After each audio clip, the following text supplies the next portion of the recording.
சுவிசேஷம். இந்த நாளுக்குரிய தேவ வார்த்தை.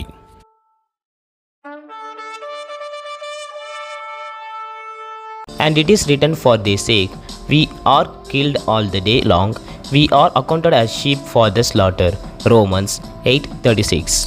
ఇందును గూర్చి వ్రాయబడినదేమనగా, నిన్ను బట్టి దినమెల్లా మేము వధింపబడిన వారము, వధకు సిద్ధమైన గొర్రెలమని మేము ఎంచబడిన వారము. రోమీయులకు రాసిన పత్రిక 8వ అధ్యాయం 36వ వాక్యం. கிறிஸ்துவின் அன்பை விட்டு நம்மை பிரிப்பவன் யார்?